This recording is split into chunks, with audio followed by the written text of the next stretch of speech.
Recently, SmileTV followed the Do Good bus, a bus that puts strangers together and takes them to an undisclosed location just to do good. That's right, Lauren. Unlike most people who decide what charity they're going to help, when you ride the Do Good bus, you do not know where you're going, what you're going to be doing until you arrive. Let's take a look. Hi, this is Don with SmileTV, and we're here today talking with Rebecca of the Do Good bus. Rebecca, good chilly morning to you. Good chilly morning oh to my you. goodness, oh my goodness, and it's never cold in Southern California unless you're standing in the shade in front of the Do Good bus. But we're still smiling. Rebecca, we're so happy to be here, and thank you so much for allowing us to trail you today. Of course. This is such an exciting event for us. Tell us about the Do Good bus. Start at the beginning. The Do Good bus is basically a bus. We take volunteers to a mystery volunteer location, so we load them on the bus, and we don't tell them where they're going, and then we take them to a place in their community to be able to give back and volunteer. That's so wonderful. And I can only imagine what the reaction is, because these folks don't know where they're going, right? Right. And they are brave enough to get on a bus with you. This is a huge trust thing. Right, definitely. And then you take them to one of the many philanthropic organizations for a day of work. Correct. Right? And I think that the mystery, it's fun, so people love to be surprised, but it's also really great for us because it kind of takes away any preconceived ideas about what they're doing and gives them an opportunity to kind of go in with an open mind. They have to get off the bus and just go. They don't get to really think about it.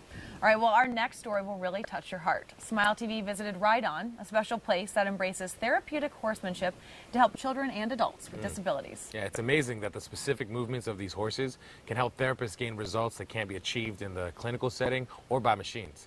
Let's take a look. We're here today with Brian McQueenie, who's the executive director and co-founder of Ride On. Brian, thanks so much for taking time out to speak to us today at SmileTV. Thanks for coming to visit. Tell us about this amazing organization. How long did it take to get where you are? How many people do you serve? Give us the lowdown. Tell us all about, because you're two locations, you're all over, and we're standing in the most recent of the Ride On locations of two, yes? Yes. Amazing organization. Tell us about it. Well, we try to do a lot. Ride On's a really cool organization. It's part of the community. It came from the needs of the community.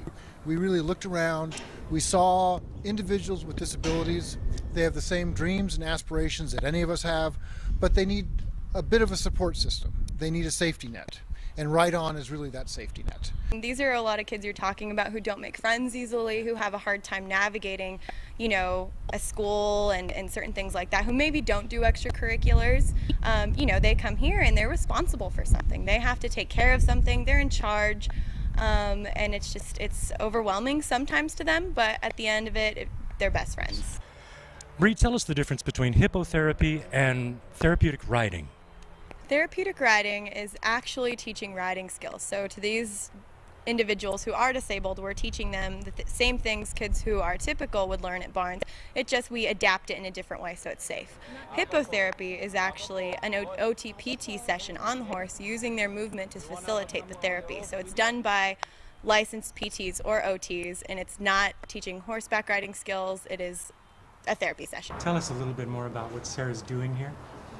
Sarah has spinal muscular atrophy type 2, and it's a neuromuscular disease, so she's not able to use any of her muscles, but what the horse does is shows her how to use her trunk muscles and her hip muscles, and it trains her, because otherwise she wouldn't be using these muscles at all. So when she gets on the horse, it uses these muscles, and it really just helps her learn how to sit up straight, how to keep her spine straight, and just really get those hip rotating, and plus it gets her in a really positive area. This place is fun. It's not a hospital. It's outside. It's beautiful. The horses are beautiful, and she gets to do something special.